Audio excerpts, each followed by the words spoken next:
Flight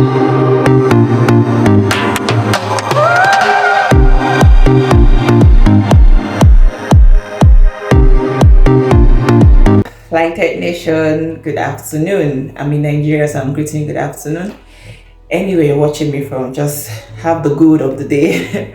So I just want to quickly say this, and this video was born by the inspiration of visiting my friend whose mom was sick. Thank God she's fine now. It's just like a reminder video, because the things I'm about to say are things we already know, things that we've heard of, things we've seen, probably practice one or the other, but haven't synced into our head. That's why I'm here to like reminders, and you guys get along.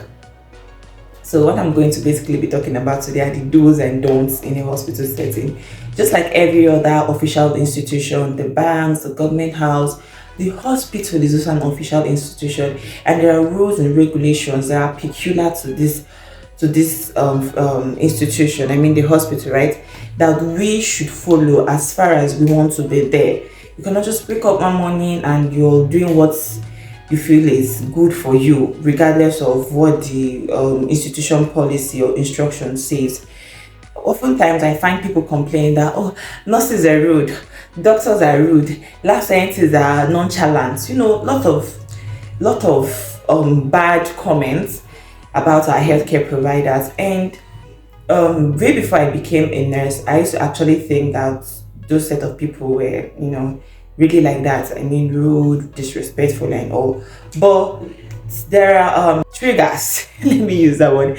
There are things we healthcare consumers do to get on this care providers' nerves. Like, you don't follow instructions, you don't follow rules, you don't obey instructions, and you expect them to, jump out of the moon and just be nice. Let me not go back and forth, because in the video I'll be explaining a lot of things. Now, the first do you want to observe is make use of the reception. The reception is the first contact, or like the first place you see when you enter the hospital, and the people working there at the reception are meant to help you, guide you, answer your questions. Now let me use the place I work as an example. When you enter into the hospital, the first people you see are the receptionists, and you can tell them what you want to do. I'm here to see the doctor, I'm here for my appointment, I'm here for an x-ray, and then they get to direct you. More so, if you're done seeing your doctor and he wants you to run for lab investigations, they usually send you back to the receptionist, and then they give you like a clearance form that you use to go to the lab and to show the lab scientists what investigations you want to run, because it can't be all investigations. So the receptionist will most likely guide you to the place, tell you, okay, take the first door by your right, or take the left turn by your left. They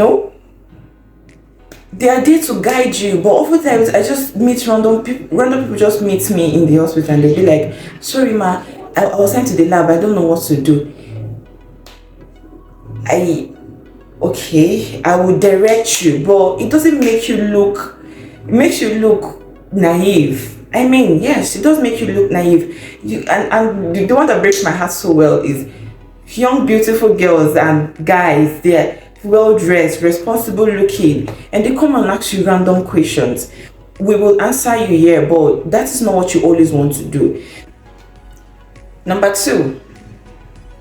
Be attentive and concentrate when your healthcare provider is attending to you. This one particularly pisses me off. Like, do you need orientation to tell you that when someone is speaking to you, you should be off your phone? You should stop gisting with whatever visitor that has come to see you, and give the person your full attention. I found situations where a doctor or a nurse will be talking to a patient and her phone rings, and she just picks it up and tells the doctor, sorry, please excuse me. How far? Oh yes, so I was in the office yesterday. It's just that I fell sick and I came. Are you serious? Are you really sorry that I'm laughing too much. Are you serious? So you paused the doctor's process of clacking you just to pick a call that, quote and unquote, is not necessary at the moment. You would not like to do that. It's very important that you pay attention, because your healthcare provider is there to serve you, yes, but you came for their help. Like, if you could help yourself, you would have just been at home, but you don't know what's wrong with you. You just woke up and you find out that your body is somehow, you don't understand yourself, and you feel like going to the hospital for assistance, for help, and all you want to do is pick calls.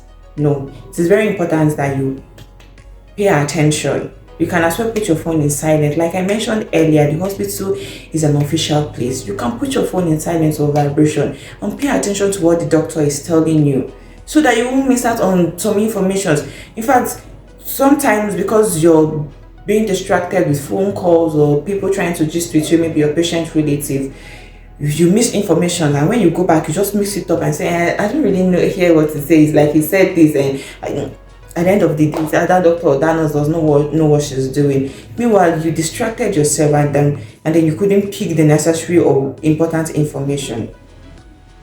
Now, it's also different when maybe your doctor is asking you a question or your nurse is asking a question, and a relative who you've come with like wants to help answer the question and interrupts you. It's fine. All is in the bid to gather history. In fact, it's annoying that I'm here to help you. I'm coming to check your blood pressure. I'm coming to administer your medications. And you, sorry, no, sorry.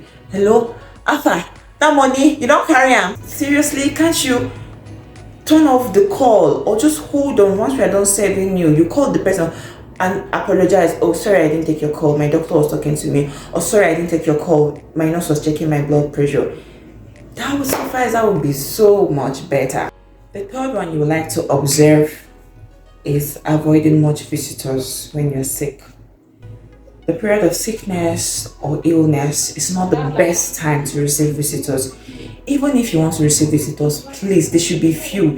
In fact, finding shows that support from few genuine people aids healing process better than crowd of sympathetic people. Oh, she's sick. Sorry. Oh, you're not feeling fine. Hey, yeah. Like, why exactly? What would their hey, yeah, sorry do for you? It is not the best time to receive visitors. If you want to receive visitors, please, there should be few. And if you can, just avoid visitors. When I say visitors, I don't mean your family members, like random friends, well-wishers, yes, online fans. Avoid them at that moment. Heal first. That should be your priority. Heal. Apart from the fact that lots of people coming to visit you is not ideal, few people coming to visit you reduces rate of infection spread, because at that moment your immunity is compromised. You wouldn't know what people are coming in with. The nurse there, the patient care assistant, or even your direct family members are the best set of people to help you at that time, and not random visitors. Please avoid them, okay? Now this leads me to the next one. Do not overstay your welcome. It's very simple. Depending on who you are to the person you're going to visit, do not overstay your welcome. Like, if I'm going to visit a friend who I'm not so deeply connected with, but I just consider the person to be my friend, a period of 30 minutes, 1 hour is okay. Just stay there with you. Oh, how you doing? Just, hold hands with you, get to pray, or just spend a little time. Not 2 hours, 3 hours, 4 hours, so even end up spending the whole full day in the hospital. It's different if that person have called you to assist her, and it's different if you're the person's direct family member, yes. But if you're just a random friend or a random colleague, do not overstay your welcome, okay? Thank you. Another one you would like to observe is washing your hand before and after visiting the hospital. Everybody like, why do I have to wash my hand? Let me just tell you there are lots of other important reasons, but these are like, this one will resonate with you very well. Washing your hand reduces the spread of person to person infection by 80%. This is a finding, the scientific research. Washing your hands reduces the transfer of pneumonia, cold, flu from you to another person or from another person to you. Washing your hands reduces the spread of facial reaction by 50%. Now you've gone to see the sick, you won't hold hands, you won't pray together, you've helped them to maybe wash off their clothes, fetch water, bring food closer to the bedside, and you're about leaving. It is not only the patient that you've eventually touched. How about the handle of the door? Didn't you open it to gain entrance? How about the mopper? Didn't you use it to clean the water, dry off the water when some of it poured? Yes, you have. So washing your hands will help reduce the spread by 50%. So please, washing your hand is very important. Another thing you would like to observe is being quiet after you've visited the sick. It is not the time to start spreading news of what you've seen or noticed. Oh, doctor saying I see she go do. Oh, do you know she has kidney disease? Oh, cannot even believe she has tuberculosis. Why? Why are you like this? Why are you like this? Most times when the sick tells you that they're in the hospital and demand or ask if you can come and visit them, it's because they rely on you in different aspects.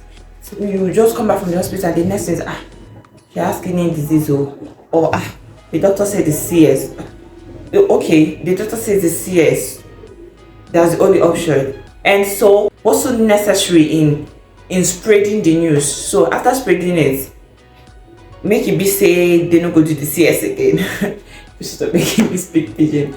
Please, it is not ever the time, okay, to spread news.